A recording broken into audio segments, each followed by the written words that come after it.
Bon, nous sommes en 2025, mais je crois qu'on a encore tous en tête un événement qui a marqué l'année 2024.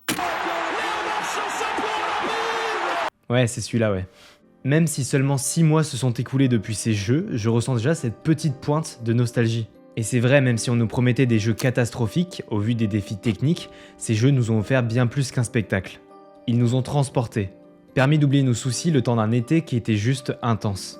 Moi-même, j'ai eu cette impression de revivre mes premiers Jeux Olympiques, comme si je retournais en enfance. Mais au-delà de l'émotion et de la nostalgie, Paris 2024 devait être un modèle de durabilité. Les premiers Jeux véritablement verts. Mais qu'en est-il vraiment ? Est-ce que les promesses ont été tenues ? Quel succès peut-on célébrer ? Et quelles sont les controverses ? Car oui, tout n'était pas parfait. Je m'appelle Ecologia et dans cette vidéo, on va plonger au cœur des chiffres et des décisions qui ont façonné les Jeux de Paris 2024.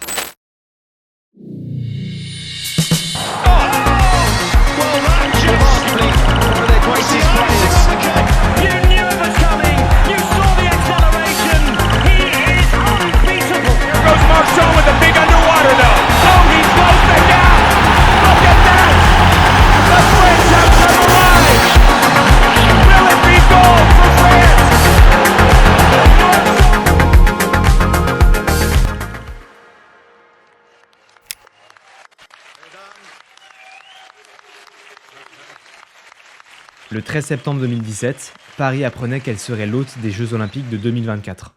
Exactement un siècle après les derniers Jeux organisés dans la capitale. Cette victoire, fruit de plusieurs années de travail, portait une promesse forte, faire de ces Jeux les plus durables de l'histoire. Et dès le départ, Paris s'était fixé un défi assez ambitieux, réduire de moitié l'empreinte carbone par rapport aux éditions précédentes. L'objectif étant de ne pas dépasser les 1,59 million de tonnes de CO2, soit la moitié des Jeux Olympiques de Londres 2012 et de Rio 2016. Deux éditions marquées par des niveaux d'émissions records, 3,3 millions de tonnes pour les Jeux de Londres et 3,6 millions de tonnes pour ceux de Rio. Alors pour vous donner une idée à peu près de ce que représente 3,6 millions de tonnes de CO2, c'est à peu près ce qu'émet sur une année un pays comme l'Islande. Et que ce soit 3,6 millions de tonnes ou 1,59, c'est pas négligeable pour un événement de 2 semaines, mais la question qu'on peut se poser, c'est qu'est-ce qu'on y inclut vraiment dans ce chiffre ? Est-ce qu'on parle uniquement de l'événement ? Est-ce qu'on inclut les émissions de visiteurs dans le pays hôte et leur consommation sur place ? C'est ce qu'on va voir dans la prochaine partie. En fait, lorsqu'on organise un événement d'une telle envergure, il y a plusieurs façons de fonctionner, mais généralement les organisations se basent sur un standard, appelé le Greenhouse Gas Protocol. Ce protocole permet de classer les émissions carbone d'un événement en fonction de leur origine, en distinguant 3 périmètres, le scope 1, 2 et 3. Alors pour vous expliquer rapidement ce que sont les scopes 1, 2 et 3, vous voyez ça vraiment comme des couches, avec au centre le scope 1.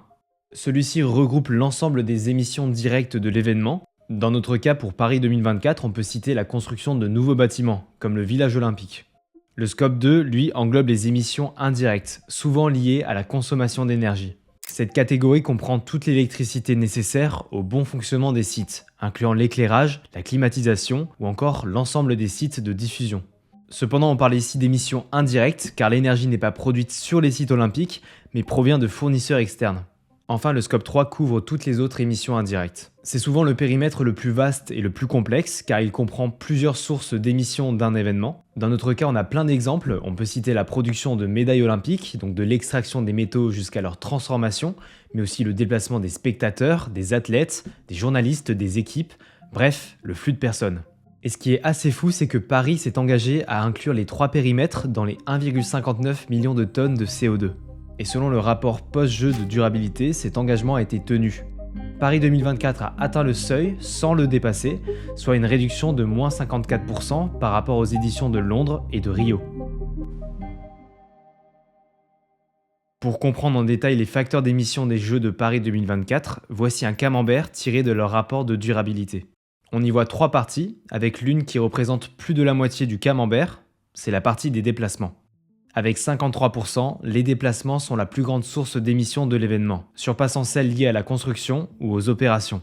C'était la source d'émissions la plus redoutée par les organisateurs puisque les déplacements inclus dans le scope 3 représentent une variable particulièrement difficile à maîtriser. Les raisons qui expliquent ce chiffre sont dues principalement aux vols internationaux et de l'arrivée de plusieurs millions de spectateurs, dont une part importante en provenance de pays hors d'Europe, et cette affluence massive a inévitablement contribué à alourdir le bilan carbone de l'événement. Une autre raison qui est liée et qui explique ce lourd bilan pour les déplacements, c'est le nombre de billets vendus. 12,1 millions de billets pour Paris 2024, soit le nouveau record pour des Jeux d'été. Pourtant, Paris avait pris des mesures assez ambitieuses pour limiter l'impact des déplacements. Déjà, tous les sites olympiques étaient desservis à 100% par les transports en commun. Et selon le rapport, 87% des spectateurs les ont pris pour assister aux épreuves. Ce qui réduit ainsi la part des trajets effectués individuellement, et ce n'est pas tout. Paris a également misé sur les mobilités douces, avec 415 km de nouvelles pistes cyclables et 27 000 places de stationnement pour vélos. Cependant, les déplacements n'ont pas été la seule source d'émissions de ces Jeux Olympiques. On rappelle que les infrastructures ont représenté, eux, 29% des émissions totales. Et l'une des clés pour limiter leur impact écologique résidait dans la gestion de ces infrastructures. Plutôt que de construire des sites flambant neufs, les organisateurs ont misé sur la réutilisation. Ainsi, 95% des infrastructures utilisées étaient déjà existantes ou temporaires. On le sait tous, mais par exemple le Stade de France, construit pour la Coupe du Monde de 98, a été modernisé pour accueillir les épreuves d'athlétisme, ou l'Arena de Bercy, utilisée pour des épreuves en salle. Parmi les nouvelles constructions, on recense le village olympique et le centre aquatique de Saint-Denis. Ouais, le fameux, ouais. L'approche de la réutilisation visait à éviter ce qu'on appelle dans le milieu les éléphants blancs. Alors les éléphants blancs, ce sont ces infrastructures assez coûteuses qui sont souvent sous-utilisées et qui deviennent des fardeaux pour les villes hautes. Des exemples tristement célèbres incluent les stades de Rio en 2016, aujourd'hui abandonnés, ou encore certains équipements des Jeux d'Athènes en 2004. À Paris, cet effort pour privilégier les infrastructures déjà existantes, c'est sans doute l'une des réussites majeures. Et entre nous, quand on voit l'escrime au Grand Palais, c'est pas pour nous déplaire. Mais il y a encore une dernière partie qu'on n'a pas traitée, c'est celle des opérations, et c'est celle-ci qui a réussi à faire le plus preuve d'innovation.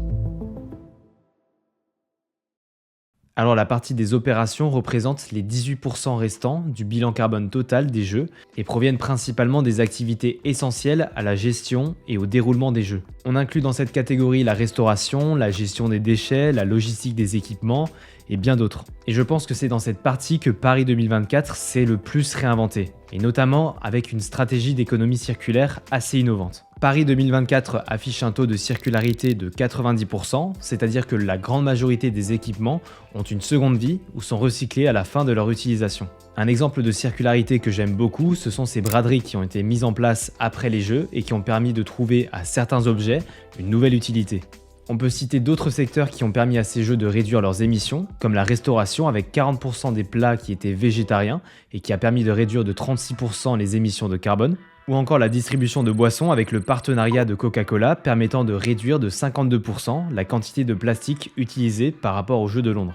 Cependant, le dernier point pose une certaine question, le partenariat avec Coca-Cola n'a pas été exempt de critiques. Plusieurs médias ont soulevé la question de la légitimité de cette marque à promouvoir une telle initiative en faveur de l'environnement. En fait, Coca-Cola est régulièrement pointé du doigt comme responsable majeur de la pollution plastique mondiale, et pour beaucoup, ce partenariat s'inscrit dans une stratégie de sportwashing. Alors le sportwashing, c'est une pratique consistant à utiliser un événement sportif pour améliorer sa réputation, souvent en réponse à des controverses ou à des critiques environnementales. Et ça soulève une vraie question, est-ce qu'une marque de boissons sucrées avec des emballages plastiques est réellement légitime pour sponsoriser un événement qui prône des valeurs de durabilité et de santé ? Alors on a beaucoup parlé d'émissions rejetées avec les activités, mais la durabilité d'un événement ne se résume pas à un bilan carbone. En fait, pour qu'un événement soit considéré comme durable, il faut qu'il ait cette volonté d'avoir un impact positif sur le plan social et sur le plan économique. D'un point de vue social, l'un des projets phares a été la reconversion du village olympique en Seine-Saint-Denis. Le projet étant de revitaliser le territoire, je ne connais pas assez le sujet pour vous en parler, mais je vous recommande la vidéo de Architecton qui a fait un travail fantastique sur l'après-jeu du village olympique. En revanche, sur le plan économique, Paris 2024 revendique d'importantes retombées positives pour la région Île-de-France et au-delà. Cependant, il est encore trop tôt pour affirmer s'il y a vraiment des retombées, car ces avancées devront être mesurées sur le long terme, et notamment en ce qui concerne les effets durables sur l'emploi, sur l'accès au logement, et c'est vraiment toute la question de l'héritage de ces Jeux.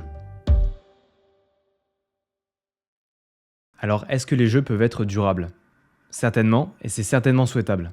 En fait, sur cette question, les avis divergent et il n'existe pas vraiment de consensus clair. D'un côté, certains chercheurs et défenseurs des Jeux affirment que ces événements sont des leviers puissants pour promouvoir un message global de durabilité, en mettant par exemple en lumière des pratiques plus responsables. Mais d'un autre côté, les sceptiques soulignent une réalité qu'on ne peut pas nier. Organiser des Jeux Olympiques sera toujours plus polluant que de ne rien organiser du tout. Ouais, je connais cette théorie, oui. Les déplacements massifs, les consommations d'énergie et même les infrastructures temporaires, aussi bien pensées soient-elles, laissent une empreinte écologique non négligeable. Les futurs Jeux Olympiques devront trouver la recette pour minimiser leur empreinte écologique tout en aidant les populations locales, et ça dès la prochaine édition en 2028. Pour conclure cette vidéo, je pense, et c'est mon avis, que Paris 2024 a ouvert la voie à des jeux plus durables. Merci aussi aux 45 000 volontaires et à toutes les personnes qui ont fait que ces jeux étaient ces jeux. N'hésitez pas à faire un tour aussi sur le rapport post-jeu que j'ai mis en description et à donner votre avis dans les commentaires. C'était Ecologia. Merci d'avoir suivi cette vidéo.